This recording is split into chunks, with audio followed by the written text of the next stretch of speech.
Iwewe woliten vanoburutsa mabhazi ndati vakanoti anzi tell the girl child kuti ngasa zokwesha negaka iwewe aichibaba ichimahore girl child dripo wanoziya akakwesha negaka atotanga mfesi wako yani vhezi ringakadzekwa nepambaira iwo mfesi iyo pane munhu usingarwadziwi naye here iyo ingawani mabhebha unongoziya ingawani kuti mabhebha anoshandisa masina yamagaka jijiji zvinhu zvingoitika ingawani unorwadziwa nemujaya sha apa mujaya apa ataura kudama ingawani wangu mujaya anoziva chiko munhu akatodzingwa chikoro akadya school fees achitenga 2 keys ozoda kududzana zvamujaya nhasi hapanya anoziva we iziyero mfeso yesha nei wangu iko izvo zvapindira babi bapo iwe izvo zvapindira babi sikutaura nyaya tikutaura topic yekuti mujaya atsiura vakadzi naye kukwesha negaka iwe wakutanga kutaura zelife yemujaya zvine musoro here zvakutaura hausarwadziwa wanzeriwo nxa ukona chi azviyo kuti kana mujaya akaona kimba bane mugodhi azviyo kuti vakadzi vashandisa magaka weona mfesi yeka mahura baba mugodhi upi manaka musadaro iwe mukima nemugodhi upi iwe chamani musarwadziwa nebhebhe remumwe munhu mfesi mukadzi womwe munhu munyama mfesi wangu baba mfesi wangu hautozive manje muno muzimbabwe pamaartist ese mfesi wangu ulitende munhu akarora mukadzi bana mfesi wangu mukadzi anohura mfesi wangu hure rakabva kwese kuna navhotsi kwese kwekuya wewe andovhura hombe we asada kusiya unhu wake mfesi wangu ihure reri mfesi wangu hausitoketa manje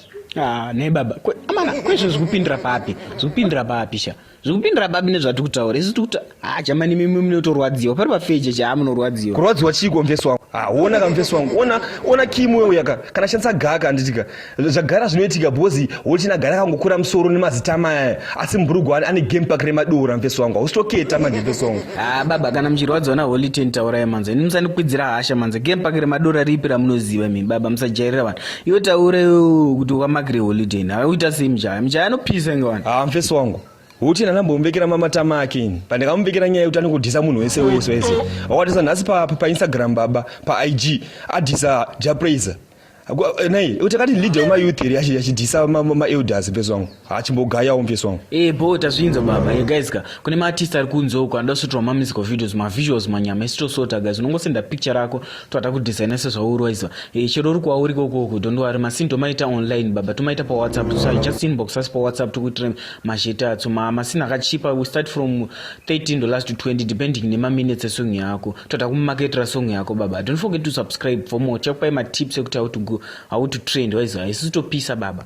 bho mfesi wangu maartist akutouya iziya but samatama ndaite musho iziya nekamukadzi kake kuti kakapfeka g-string katange mumwe vanhu vakaacta gods must be crazy baba mimi haiwa